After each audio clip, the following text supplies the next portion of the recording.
Je vous le disais en titre, on ouvre la première partie de ce 21-23 sur un terrain un petit peu éclipsé, un petit peu oublié ces derniers jours, éclipsé notamment par l'actualité du président américain. On voulait retourner sur le terrain en Iran, qu'on a donc un petit peu oublié ces derniers jours. L'Iran où le pouvoir iranien a dit que c'était désormais la fin de la sédition. La sédition est terminée, les manifestations sont terminées. Le pouvoir iranien aussi qui reconnaît un bilan officiel de 3000 morts. Les organisations les ONG, les organisations indépendantes disent que le chiffre est beaucoup plus élevé. En tout cas, on va en parler avec notre premier invité exceptionnel. Bonsoir, monsieur l'ambassadeur. Bonsoir, monsieur. Mohamed Amin-Nedjad, vous êtes ambassadeur de la République d'Iran en France et on est ravis que vous soyez sur notre plateau pour répondre à nos questions. Juste pour commencer, monsieur l'ambassadeur, regardez pendant que je vous pose la question ces visages. Ces visages, ce sont les visages de la jeunesse iranienne, visage là d'une étudiante de 23 ans, fauchée par les balles il y a quelques semaines. Quelques autres visages de toute cette jeunesse iranienne, tous ces morts dans les manifestations. Je le disais, le pouvoir iranien a officiellement reconnu 3000 morts. Le guide suprême, l'ayatollah Khamenei, l'a reconnu. Des ONG disent que le bilan est beaucoup plus élevé. 3000 morts, est-ce que la République d'Iran peut être satisfaite, peut être fière? Est-ce qu'une république peut être fière d'avoir 3000 morts dans sa population? Et ça n'est que le chiffre officiel. Oui. Pas du tout. Je crois qu'aucun gouvernement ne peut être satisfait de la mort de même un de ses citoyens. Donc pour nous aussi, c'était un événement très déplorable. Et je profite de l'occasion de présenter mes condoléances aussi à nos compatriotes iraniens ici en France pour dire que les photos que vous m'avez montrées, j'avais déjà vues, et ce sont mes enfants, et comme mes enfants. Mais il n'y a pas eu que ça, comme vous avez bien dit. Et c'est le chiffre officiel, le bilan que nous avons annoncé. Ça a duré un peu, mais enfin, les chiffres sont venus. Il y a eu 3000 morts. Parmi ces 3000, il y a eu 2400 forces de l'ordre, des passagers et des manifestants ordinaires, simples.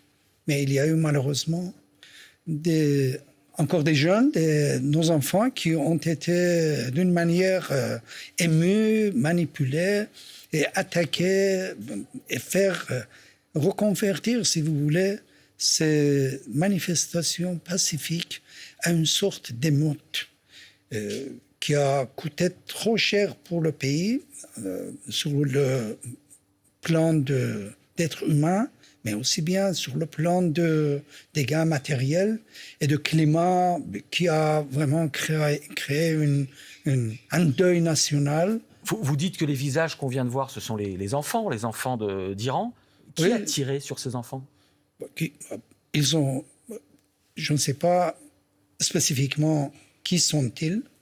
Non, mais qui a tiré sur eux, sur ces enfants? Vous dites que ce sont les enfants ont tiré. Vous voyez, les enfants ont tiré sur la police.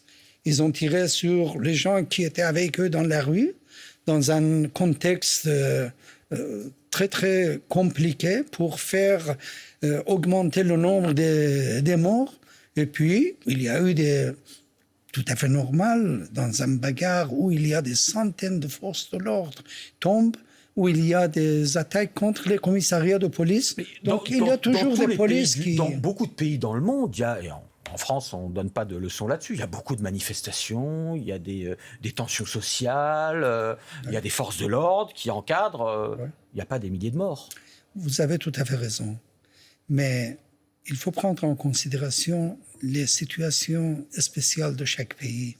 Vous vous souvenez très bien, et j'étais ici dans votre plateau, quand il y a eu la guerre de 12 jours. Et il y a eu une attaque, une agression très, très inattendue, et puis durant laquelle 1200 Iraniens sont tombés morts. Dans notre point de vue, il y a eu 10 jours, depuis 28 décembre à 8 janvier, les manifestations étaient civiles, pacifiques, et le gouvernement l'a reconnu, a essayé de parler, a pris des mesures différentes mesures.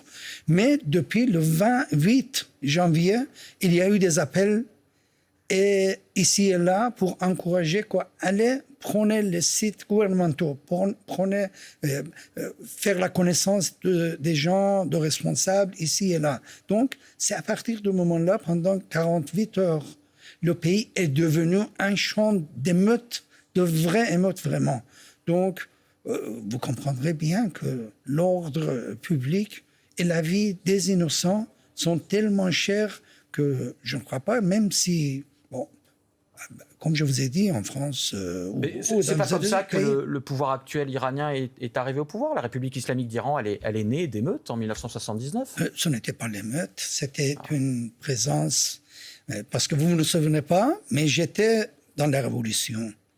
Il y a eu une sortie massive de la population pour dire au gouvernement de l'époque, Shah, que nous ne voulons pas, par contre, nous voulons que l'imam Khomeini vienne prendre le pouvoir. Donc, ce n'était pas l'émeute contre un régime, non, c'était une sortie, un rejet d'un système royal, bon, avec des spécifications que tout le monde connaît.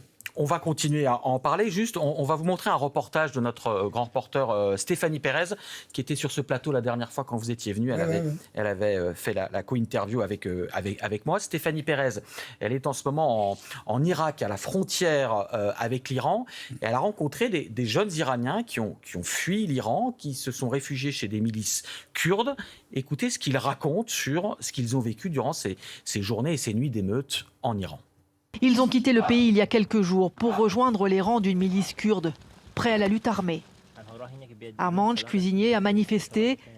Dans ses yeux, les images de la répression. J'ai vu une fille devant moi, tuée par balle, et les forces de sécurité ont jeté son cadavre dans un camion. Je l'ai vu de mes propres yeux. Ils tiraient même sur les femmes et les enfants alors qu'on n'était pas armés. Ils avaient des kalachnikovs et des mitrailleuses. Ils étaient sans pitié. Moi, la plupart de mes amis ont été tués ou arrêtés. Rahman, 23 ans, était vendeur de chaussures. Il souhaite la chute du régime iranien. Mais manifester, dit-il, est devenu trop risqué. Je pensais que je serais le prochain sur la liste à être tué. Je suis parti me battre autrement. Parce que dans ce pays, on est tous des morts vivants. On est des morts vivants. Comment vous recevez cette jeunesse qui dit ça? Et puis au passage, vous avez entendu ce que disent ces jeunes qu'on fuit. Nous n'étions pas armés, on nous a tiré dessus, y compris des femmes et des enfants.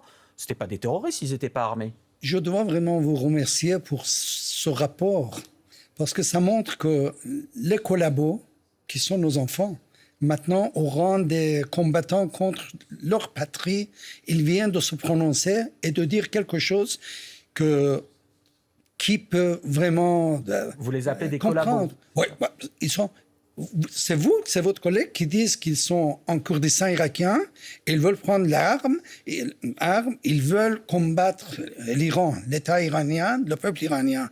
Donc, nous ne pouvons pas accepter ce témoignage. Je ne dis pas que si c'était quelqu'un neutre, quelqu'un ordinaire, peut-être il y a eu vraiment des... Ils disent qu'ils veulent prendre les armes parce qu'ils se sont fait tirer dessus, massacrés, alors qu'ils n'étaient pas armés.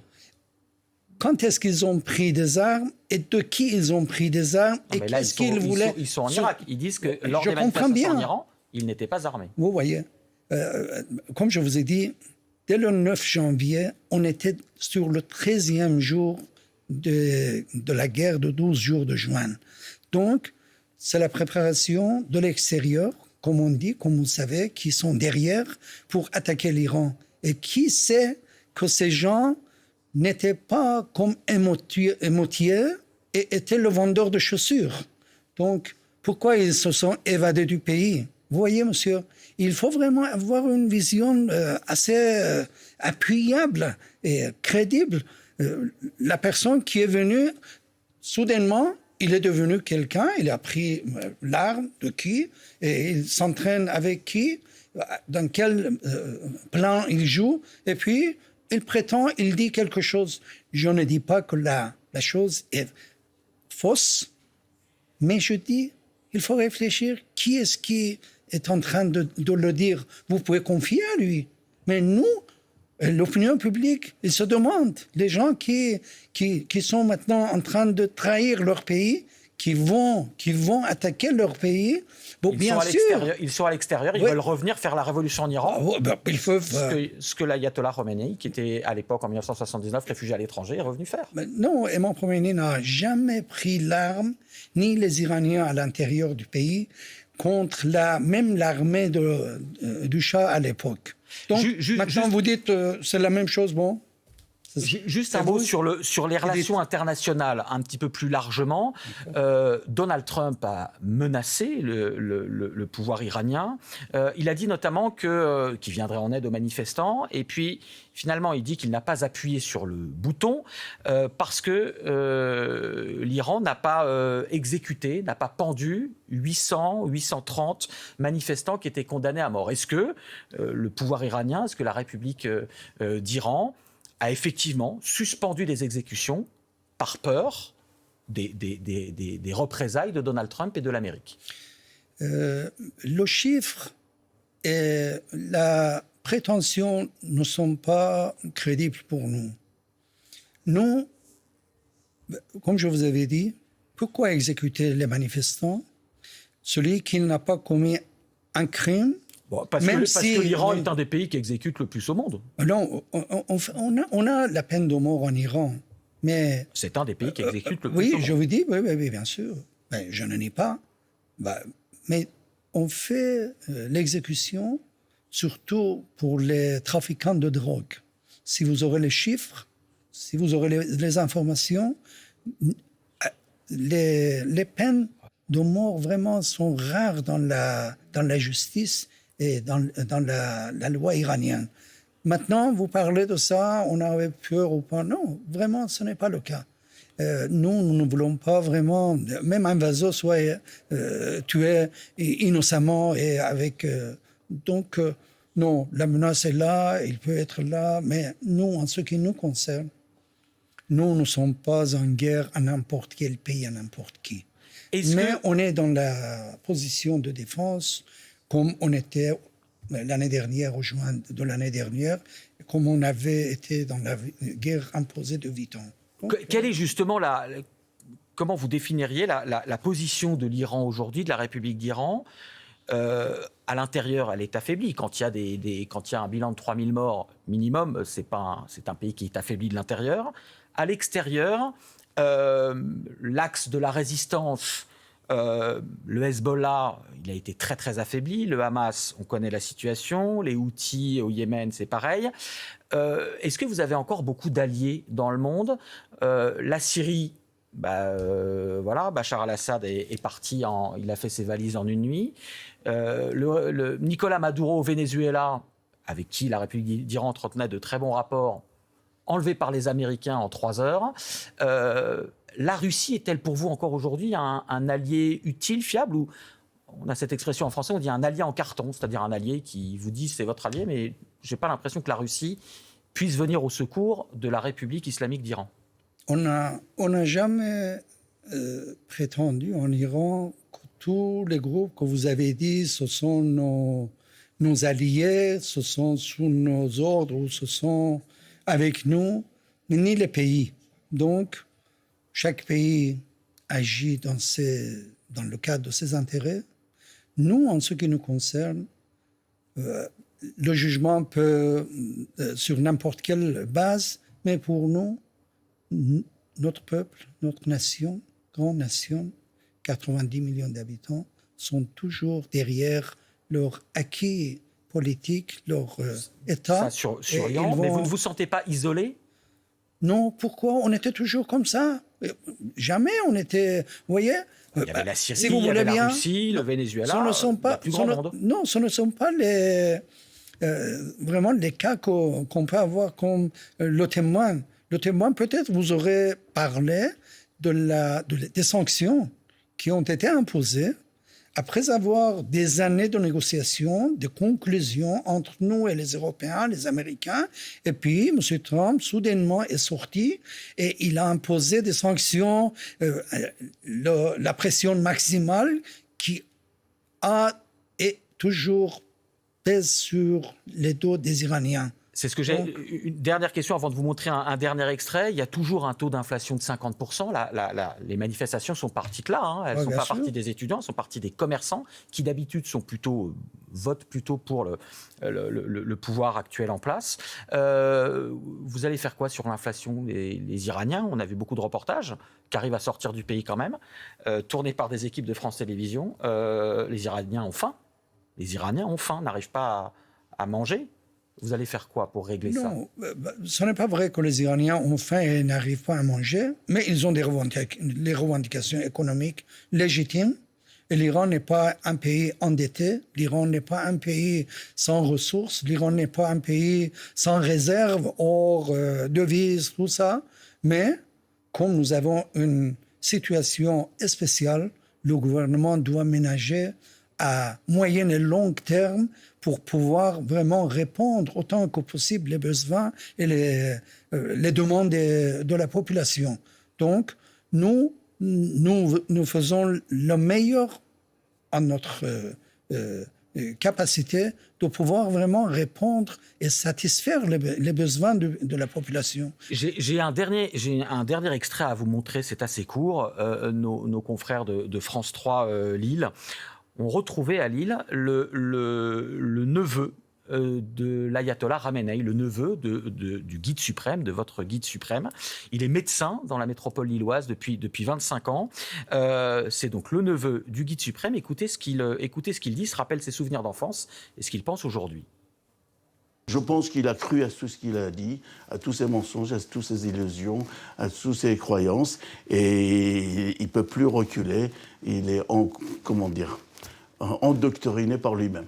C'est un criminel contre l'humanité. Pas uniquement lui, c'est tout le régime islamique en Iran.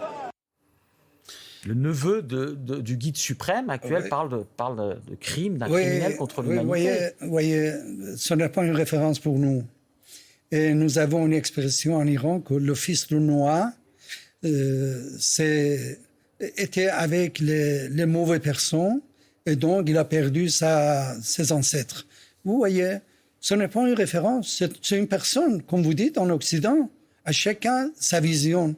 Il peut avoir la vision à l'intérieur du pays aussi. Nous avons des gens comme lui qui n'acceptent pas l'établissement actuel, qui critique, même qui fait vraiment de grandes bagarres avec. Donc, prendre comme témoin quelqu'un qui ne croit pas, qui a des avis indépendants, respectueux pour lui-même, mais pour nous, ce n'est pas une référence. Ce n'est pas une référence. Si vous voulez, vous pouvez trouver des milliers de ces personnes, surtout à l'étranger. Surtout à l'étranger. Hors de l'Iran. Dernière question, monsieur l'ambassadeur. Vous nous disiez à l'instant que vous aviez fait partie de la révolution de 1979, et c'est respectable pour vos croyances et vos idéaux à vous. Vous êtes arrivé par une révolution. Vous n'avez pas peur de finir par une révolution ? Je parle de vous, je parle du pouvoir iranien aujourd'hui. Est-ce que le pouvoir iranien, arrivé par une révolution, n'a pas peur? Là, il y en a eu... On a l'impression que des révolutions se rapprochent quand même. Non. Bon.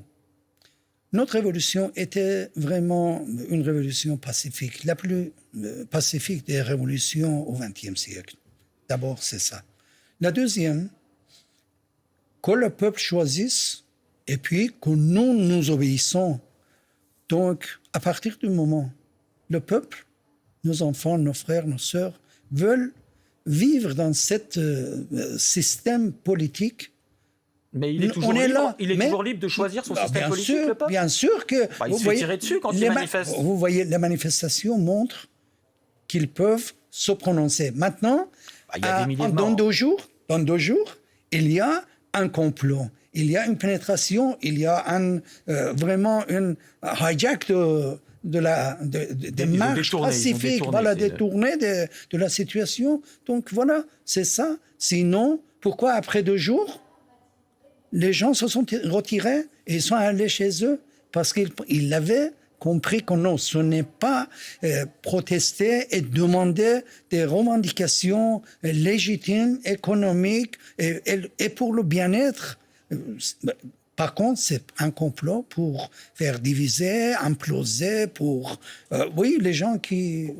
Complot ourdis notamment par les États-Unis. C'est ce que dit en tout cas le guide suprême, l'ayatollah Khamenei. Merci beaucoup, monsieur l'ambassadeur, d'avoir accepté notre invitation. Le temps qu'on fasse rentrer le plateau suivant, on va revoir justement, on va avancer sur cette partie et voir un autre reportage de Stéphanie Pérez, justement à la frontière irakienne, irako-iranienne. Stéphanie Pérez qui a demandé justement aux Iraniens qui fuyaient le pays est-ce qu'ils étaient déçus de l'attitude de Donald Trump qui avait promis de venir à leur secours et qui, en tout cas pour l'heure, ne l'a toujours pas fait. On regarde le reportage de Stéphanie et on en parle après. Dans les montagnes du Kurdistan irakien, à 2000 mètres d'altitude, l'un des postes frontières avec l'Iran. Sous le regard de l'ayatollah Khomeini, le fondateur de la République islamique, ces Iraniens des villes frontalières viennent chercher en Irak du répit après le chaos et les centaines de morts des manifestations. Pour la première fois, nous pouvons parler avec eux.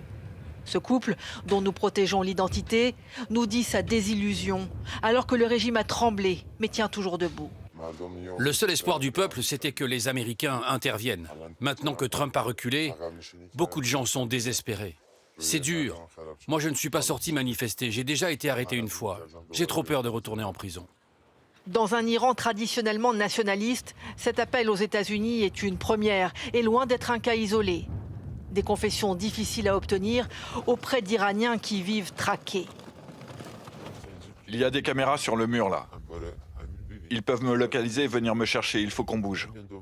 Ce commerçant sur ses gardes vient se fournir en Irak, mais son activité est aujourd'hui menacée.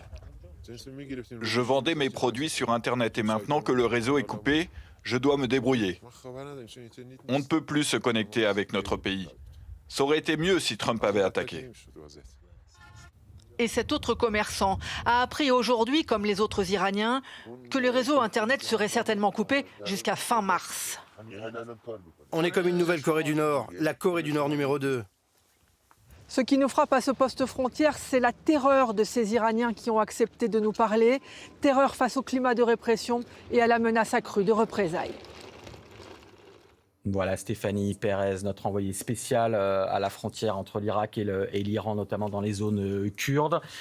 Stéphanie Pérez qui nous montrait justement cette terreur et surtout cette déception des Iraniens qui fuient leur pays parce que Donald Trump, vous vous en rappelez, il y a quelques semaines, avait dit « l'aide est en route ». C'est ce qu'il avait lancé aux manifestants iraniens. Et l'aide, en tout cas l'aide militaire qu'espéraient des Iraniens, n'est pas arrivée. On va en parler notamment avec vous, Marjorie Paillon. Bonsoir. Vous êtes journaliste spécialiste de la politique américaine et vous allez notamment nous éclairer sur ces décisions, ce cheminement notamment de Donald Trump. Armin Arefi, bonsoir. Vous êtes grand reporter spécialiste du Proche et du Moyen-Orient. Vous êtes ancien correspondant en Iran. Je précise, vous êtes né à Paris, mais dans une famille d'origine iranienne. Vous connaissez donc aussi évidemment très très bien la question. Je travaille au Point. Et vous travaillez au Point, grand reporter au Point. Marjorie, donc, on s'en rappelle, ça avait suscité un énorme espoir pour les manifestants iraniens. Donald Trump avait publié sur son réseau social Truth, Help is coming, l'aide est en route, et puis rien. Et l'aide n'arrive pas, en tout cas pas sous le timing déterminé par Donald Trump. Ça me rappelle un petit peu quelque part l'histoire de l'Ukraine. Donald Trump devait mettre fin à ce conflit, à cette guerre entre l'Ukraine et la Russie en 24 heures, puis en 100 jours, puis en 6 mois. Et ce n'est toujours pas le cas aujourd'hui. Volodymyr Zelensky l'a bien rappelé tout à l'heure sur la scène de Davos aux Européens, mais pas que. Il l'a aussi rappelé au président Trump qu'il venait juste de rencontrer en bilatéral. On est finalement dans ce fantasme du temps Trump, ce fantasme du timing où, pas un claquement de doigts, mais un coup de fil, par sa présence et sa stature, Donald Trump va pouvoir mettre fin à des conflits. Parfois, ça fonctionne, parfois pas. Et là, ce qui est dangereux, c'est que il met quelque part en péril tout l'espoir d'une population. Vous la connaissez par cœur, Armin, cette population-là iranienne. Tout l'espoir de cette population qui aujourd'hui se tourne vers les États-Unis pour une fois parce qu'ils sentent qu'il y a peut-être une façon de pouvoir démettre ce régime, enfin d'y arriver et de pouvoir trouver là une solution pour pouvoir arriver à changer la face de ce pays. Donc c'est surtout sur la désillusion que ça crée au sein de cette population. On le voyait avec le reportage de Stéphanie tout à l'heure. C'est extrêmement difficile.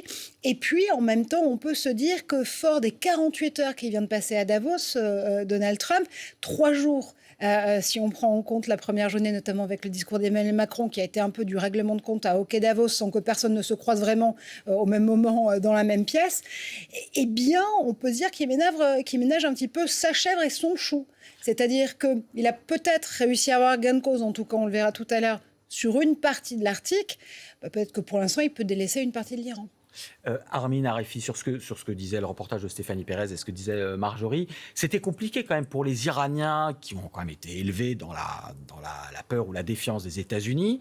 On rappelle que durant la guerre éclair, la campagne israélo-américaine, il y a plusieurs mois, la guerre éclair de 12 jours, il y a eu des victimes civiles iraniennes sous des bombes israéliennes et américaines. Donc c'est pas évident pour des Iraniens, pour des civils iraniens, d'attendre ou d'espérer une aide américaine de Donald Trump. Donc c'était déjà compliqué pour les Iraniens. Aujourd'hui, comment ils se retrouvent entre espoir, désillusion, peur, alliés de l'Amérique? Alors, tout d'abord, avant la désillusion, c'est l'effroi par rapport au massacre. Il faut appeler un chat qui ont été commis en Iran, notamment en 2 jours, les jeudis 8 et vendredi 9 janvier, où, selon les estimations, en tout cas officiellement, 3127 personnes ont été tuées d'après les chiffres de la République islamique.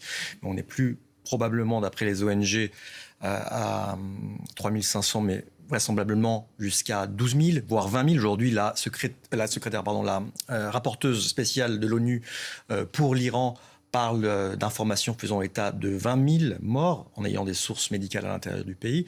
Donc aujourd'hui, peu à peu, le pays sort à peine de ce blackout. Les Iraniens se connectent à Internet et se rendent compte de l'ampleur de la répression. Aujourd'hui, la majorité des Iraniens connaissent au moins quelqu'un, membre de leur famille ou voisin, qui a été tué avant tout par les forces de sécurité et pas par ce qui est avancé.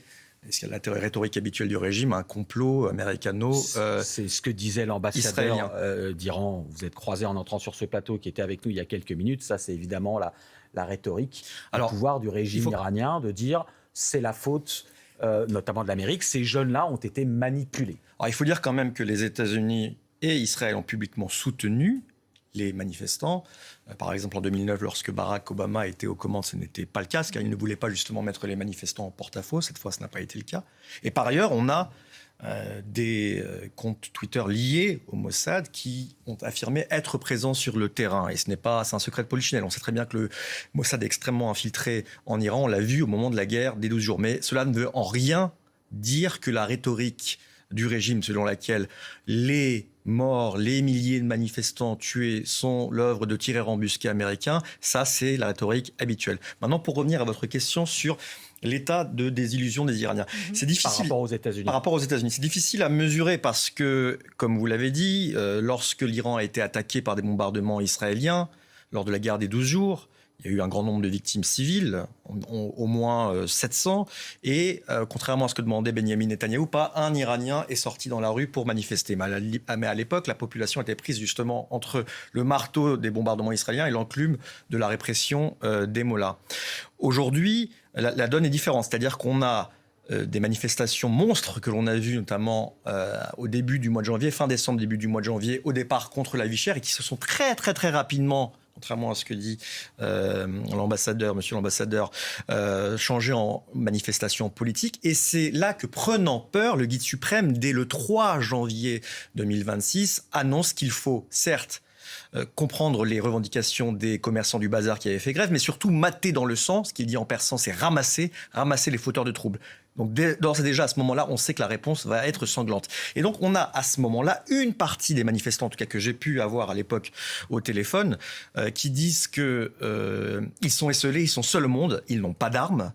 Et alors que l'apanage de la force répressive est aux mains du régime, il n'y a pas de groupe de guérilla armés, en tout cas parmi les manifestants. Il peut y en avoir ponctuellement au Kurdistan ou au Baloutchistan, mais dans cette révolte, c'était avant tout des manifestants, même si certains d'entre eux, il faut le dire aussi, s'en sont pris à des commissariats, à des mosquées. C'est aussi une réalité. Ça a parfois été assez violent, mais la répression, ce sont les forces de sécurité. Et esseulés seul au monde face à cette force répressive composée des miliciens pro-régime Bassidji, mais aussi des gardiens de la Révolution qui ont tiré à l'arme lourde, à la mitrailleuse, à la douchka sur la population iranienne. Certains espéraient un geste des États-Unis, d'autant que Donald Trump, pour la première fois de l'histoire de la République islamique, on avait un président américain qui disait l'aide est en route. Sauf que cette aide n'est pas arrivée et c'est par une rocambolesque chorégraphie sur une histoire de 800 exécutions qui aurait été suspendue. On a posé la question tout à l'heure à l'ambassadeur qui a évidemment dit que ce n'était pas le cas, mais donc Donald Trump dit il y a 830 personnes dans le couloir de la mort et on sait qu'en Iran les exécutions sont extrêmement rapides et que les pendaisons sont très rapides. Donald Trump dit j'ai averti le pouvoir iranien que s'ils exécutaient des manifestants, je les laminais. Et Donald Trump dit, voilà, j'ai obtenu gain de cause puisque nous n'avons pas vu d'exécution. Nous n'avons pas vu d'exécution en public. Vous qui avez travaillé sur le dossier et qui avez des informations là-dessus, est-ce que ça veut dire que pas un manifestant n'a été exécuté ou est-ce qu'ils l'ont été, en tout cas, derrière des portes closes ? Je pense qu'Armin a plus d'infos que moi sur ce sujet. Là-dessus, moi, ce que je peux vous dire, c'est que déjà, lorsque Trump annonce que l'aide arrive, il n'y a plus de manifestation en Iran. On est le mardi, à mon sens, ça fait 8, 9, 10, 11, 12 janvier. Et à l'époque, depuis dimanche soir et la dernière journée de ce massacre à huis clos de 3 jours où des milliers de personnes ont été tuées, il n'y a plus de manifestation. Parce que la répression a eu raison des manifestations. Et à l'époque, on a des informations faisant état d'un Iranien condamné à la peine capitale, considéré comme un ennemi de Dieu suite à un procès inique. Il s'appelle Erfan Soltani. Il est censé être exécuté le mercredi matin. C'est le département d'État qui met l'accent sur son cas, confirmé par ses proches et sa famille à des ONG iraniennes. Et force est de constater que oui, sous pression de Donald Trump, il n'a pas été exécuté. Mais jamais on a entendu parler en Iran de 800 exécutions. Maintenant, pour être totalement juste, il faut dire que effectivement, les coups de boutoir et les menaces de Donald Trump ont eu un effet dans le sens où, pour l'instant, il n'y a pas eu d'exécution, même si on assiste ces jours-ci à des condamnations à mort. En tant qu'ennemi de Dieu, ça veut dire qu'il y a un nombre d'Iraniens qui ne sont pas exécutés pour l'heure, mais qui sont dans le couloir de la mort. Mais effectivement, force est de constater que les autorités iraniennes qui ont très rapidement pris contact avec notamment Steve Witkoff, l'envoyé spécial du président américain, au moment même de la répression, ont fait en sorte que tout le monde s'en sorte par la grande porte. Même si, il faut l'ajouter, on n'est pas à l'abri d'une surprise, comme Donald Trump nous l'a déjà habitué, à savoir qu'on a un porte-avions américain, l'USS Abraham Lincoln, qui s'approche très près des côtes iraniennes et qui pourrait... peut-être, on ne sait pas, on verra, décider de frappes ciblées sur des quartiers généraux des gardiens de la Révolution, des miliciens Bassidji et pourquoi pas le guide suprême. Donc on n'est pas encore à l'abri d'une surprise concernant l'Iran. Alors écoutez juste, avant qu'on continue le débat, ce que dit justement l'un des généraux iraniens, le général iranien Abolfaz Cherkachi, qui est un des officiers supérieurs du régime. Voilà ce qu'il répond aux Américains qui ont en tout cas envisagé de s'en prendre au guide suprême si la situation dégénérait, s'il y avait des exécutions de manifestants. Vous voyez ce que répond là justement aujourd'hui ce général iranien.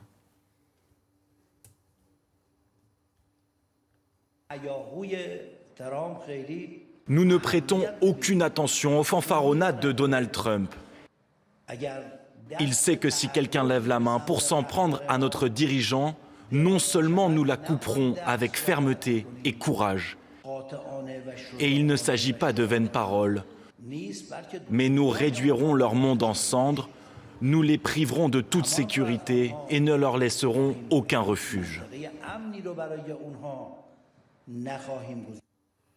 Alors là, on comprend bien que c'est une adresse pour l'intérieur, pour la population, pour les cadres du régime, parce qu'on a parlé de la guerre des 12 jours. La guerre des 12 jours, Israël puis les États-Unis sont arrivés, mais vraiment sur une autoroute aérienne, et ils ont fait entrer tous leurs avions sans être le moindre du monde inquiété. Le rapport de force entre les États-Unis, Israël et l'Iran, il est sans comparaison. Il n'y a même pas match. À ce stade, non. Maintenant, je pense que ce qui est important, c'est aussi pour le régime iranien de reprendre le contrôle, en effet, sur l'esprit de sa population. Et donc, le fait d'avoir de telles adresses à la population et à ceux qui restent encore fidèles à ce régime-ci, c'est de dire, on est là à chaque moment avec vous et on va pouvoir continuer à combattre. Et puis, on continue quand même en toile de fond à avoir les États-Unis en grand Satan, en mal absolu, contre lequel on peut justement se grouper. Ça donne un but unique pour pouvoir se battre pour un pays, pour un régime et pour le fait de le maintenir en place. Encore une fois, ce qui est intéressant, c'est donc le mouvement de ce groupe aéronaval Abraham Lincoln qui avance, visiblement, a été dérouté de l'Indo-Pacifique, avance vers le Moyen-Orient et sans émettre aucun bruit, puisque vraiment il est en mode silence radio, si j'ose dire. Ce serait aussi visiblement supporté par un groupe d'avions qui est en train de partir pour survoler la zone. La vraie question est de savoir qui a fait entendre raison à Donald Trump sur le fait de ne pas attaquer il y a quelques jours, puis il le dit au détour d'une des conférences de presse dont il a le sel à la Maison-Blanche, mais est-ce que c'est l'Arabie Saoudite, le Qatar, les Émirats Arabes Unis, les 3 monarchies du Golfe réunis, ou est-ce que c'est finalement Israël? Et ça, c'est une vraie question qui est en train de se poser. Parce qu'Israël n'aurait pas on pourrait dire Israël a tout intérêt à ce que le régime de Mollah tombe. Mais à quel point on a intérêt à déstabiliser la zone jusqu'au bout?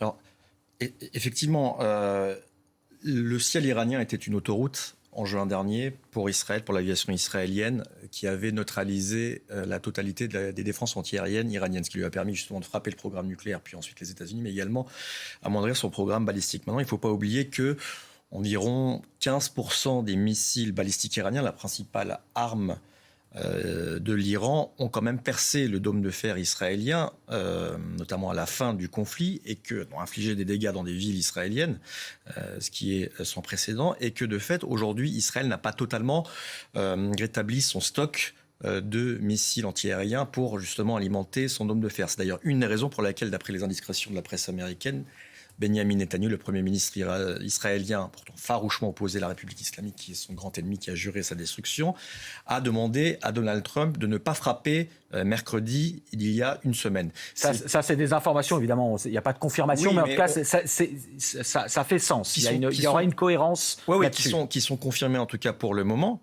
Et on a également des confirmations sur le fait que, en réalité, la totalité des pays du Moyen-Orient, l'ensemble des monarchies du Golfe, l'Arabie Saoudite, le Qatar, les Émirats Arabes Unis, Bahreïn, mais aussi la Turquie, se sont prononcés contre des bombardements américains pour la simple et unique raison que, en fait, comme l'a menacé le porte-parole des forces armées iraniennes, si les Américains frappent la République islamique, l'Iran se venge, non pas sur les États-Unis qui sont bien trop loin, mais sur les bases américaines dans tous ces pays-là et sur Israël. Et c'est un scénario auquel, pour l'instant, dans la situation actuelle, alors qu'on sort à peine de la crise gazaouie, qui, même si elle n'est pas totalement réglée, veulent à tout prix éviter tous ces pays, notamment l'Arabie Saoudite, qui a fait de la stabilité régionale le maître mot de sa politique pour ensuite développer leurs projets économiques. Et sur le plan, j'allais dire, militaire, vous n'êtes pas des experts militaires, mais enfin vous êtes de très bons analystes de la région. Quand on voit ce que les États-Unis ont fait au Venezuela, alors l'Iran n'est pas le Venezuela, il n'y a pas Israël à côté, je suis bien d'accord, mais pourquoi ce ne serait pas, entre guillemets, simple, je fais mon naïf, d'aller frapper, de la part des États-Unis, d'aller frapper les bases des gardiens de la Révolution, qui est vraiment le squelette répressif du régime, d'aller éliminer Ramenei. Ils ne vont pas l'enlever, mais ils peuvent l'éliminer comme ils l'ont fait avec Nicolás Maduro, qui a été éliminé, enlevé. Ça paraît assez simple pour les États-Unis, qui sont aujourd'hui, effectivement, la superpuissance mondiale. Au niveau militaire, il est extrêmement simple pour les États-Unis de frapper des centres de contrôle de la répression, des forces répressives iraniennes, que ce sont les gardiens de la Révolution et les miliciens Bassidji. Pour l'ayatollah Khamenei, c'est une autre paire de manches, même si Donald Trump s'était vanté au moment de la guerre des 12 jours d'aller lui avoir épargné la vie. Maintenant, il faut, je pense, mettre à plat une idée reçue. Les États-Unis ne peuvent pas, à l'heure d'aujourd'hui, renverser le régime iranien. Parce que pour renverser militairement ce régime, et politiquement, il faut des troupes au sol. Or, pour Donald Trump, il en est simplement hors de question. Et donc, ce qu'il pourrait faire, ce serait des frappes ciblées. Le problème, c'est que s'il fait des frappes ciblées, c'est un message en direction des manifestants, mais les manifestants, eux non plus, ne sont pas armés. Et donc, c'est le dilemme auquel aujourd'hui est confrontée la Maison-Blanche, savoir qu'ils Ils voudraient envoyer un coup fort de soutien aux manifestants iraniens. D'ailleurs, on peut se demander si c'est vraiment pour le peuple iranien ou pour affaiblir le régime qui est d'ailleurs déjà assez affaibli après la guerre des 12 jours, mais de l'autre, ils ne veulent pas non plus aggraver une situation alors qu'on a un régime, et ça aussi il faut le rappeler, qui a vaincu au prix d'un bain de sang sa propre population, pour l'instant, même si c'est pour mieux repousser le problème et la crise, et qui n'a vu aucune défection en son sein. Donc la possibilité éventuellement, et c'est là je pense le plus intéressant, ce serait un scénario à la vénézuélienne, c'est-à-dire que Trump, par ses coups de butoir, peut-être par des frappes militaires et par les négociations qui ont cours actuellement, pousse certains éléments du régime à lâcher le guide suprême, à l'abandonner. On pense par exemple à l'ancien président Hassan Rouhani, au chef, donc, qui est considéré comme un modéré ou pseudo-modéré, le chef du Parlement, Mohamed Borer Ghalibaf, le chef du Conseil suprême de la sécurité nationale, Ali Larijani, qui, eux, ne seraient pas forcément contre un grand deal avec les Américains, mais qui, pour l'instant, en sont empêchés par le jusqu'au boudisme du guide. Donc ça serait éventuellement une possibilité qui verrait un changement au sein du régime rapide. Au-delà de cette option, on ne voit pas pour l'instant le régime changer. Ça, c'est intéressant parce que ma question était, très naïve, encore une fois, je l'ai posée à l'ambassadeur tout à l'heure, mais c'est un régime, vous l'avez dit, qui est de plus en plus isolé, fragilisé à l'intérieur, mais isolé à l'extérieur. Je parlais des alliés, des anciens alliés de l'Iran, la Syrie de Bachar al-Assad, fini. Le Venezuela de Nicolas Maduro, fini. La Russie, allié en carton, qui n'est venu à l'aide d'aucun de ces trois-là, sans parler de l'axe de la résistance, Hezbollah, etc. Le régime lui-même ne se dit pas on est arrivé par une révolution pour être chassé par une révolution, et là... il ne faut pas qu'on pousse le bouchon trop loin, ne réprimons pas notre population dans le sang parce qu'on court à notre perte. Le régime ne voit pas ça. Ne réprimons pas la population dans le sang s'il l'a déjà fait, et ce n'est pas nouveau, ça fait déjà 17 ans qu'il le fait à chaque manifestation. Et de deux, ça fait 27 ans que le guide suprême, l'ayatollah Khamenei, nommé à vie représentant de Dieu sur Terre, empêche la moindre réforme interne au régime pour écouter les revendications de sa population, pourtant très pro-occidentale, très éduquée, une exception dans le Moyen-Orient, parce qu'il est obsédé par Gorbatchev et il pense qu'en ouvrant le pays, ça va précipiter sa chute. Donc en ouvrant le régime, ça va précipiter sa chute.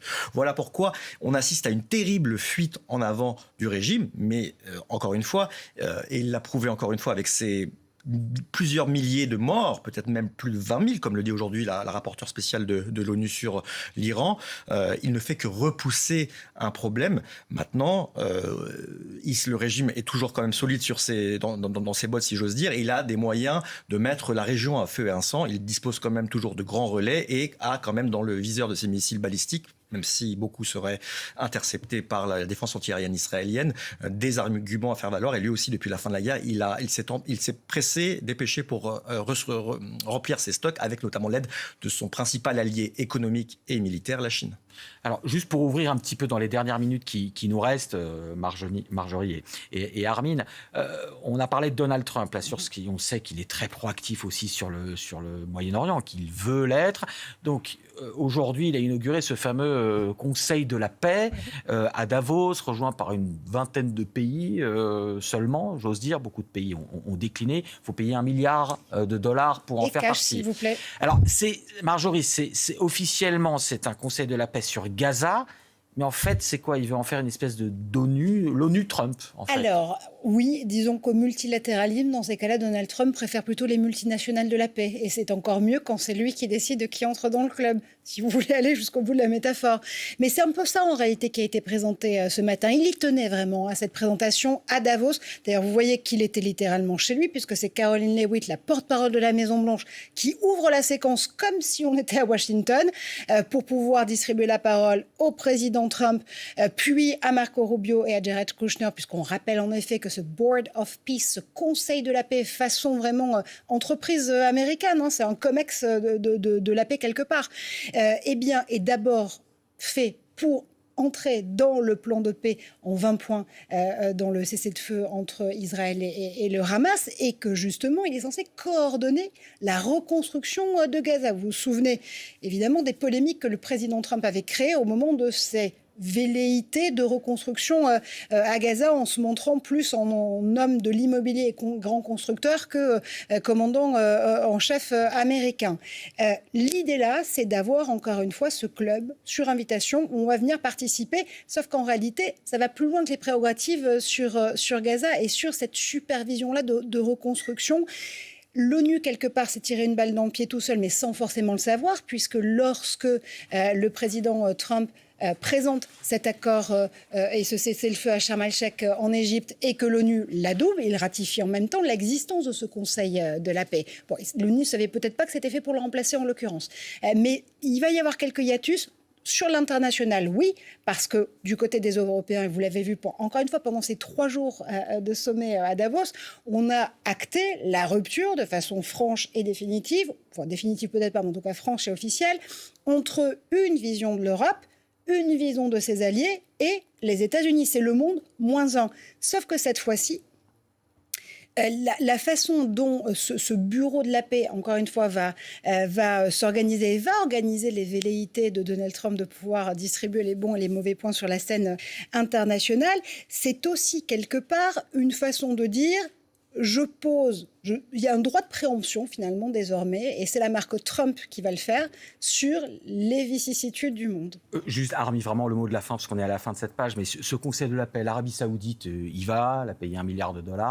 Ces pays-là y vont parce qu'ils croient à une alternative diplomatique Trump, ou ils y vont parce que $1 milliard pour s'attirer les bonnes grâces de Trump, c'est largement le prix à payer, et puis ils n'y croient pas plus que ça sur le long terme. Le problème, notamment si on revient à la question gazaoui, c'est qu'il y a une bonne chose quand même que fait Trump, c'est qu'il a empêché, il a mis un terme ou mis en suspens l'offensive israélienne sur la ville de Gaza, qui avait fait quand même énormément de morts. Là, aujourd'hui, il se dit qu'il va ouvrir le point de passage de Rafah, permettre justement les sorties et les entrées de Palestiniens. Donc aussi brutal que soit Donald Trump, il y a quand même certains résultats. Mais il y a aussi un autre problème, c'est que sur la question gazaoui, il n'y a aucun plan politique qui est mis sur la table de sortie de crise. Il appelle toujours avec des coups de butoir le Hamas à se désarmer, mais on ne sait pas par qui, on ne sait pas comment. On ne parle même pas de cette fameuse force de stabilisation. Donc en fait, tout est à refaire. Il n'y a pas, en fait, ce sur quoi travaillaient depuis des années les diplomates, pour l'instant, est complètement mis à l'écart avec des projets faramineux à nouveau de Riviera. Certes, pour l'instant, avec les Gazaouis. C'est peut-être aussi ça le grand changement. Pour l'instant, les Gazaouis ne sont pas expulsés, alors que c'est ce que souhaitaient certains ministres d'extrême droite israéliens. Maintenant, les questions de base ne sont pas résolues, les questions politiques. Et on en parlera. On reviendra évidemment sur la question à Gaza avec vous deux. Merci à tous les deux pour cet éclairage, notamment sur l'Iran. Tout de suite.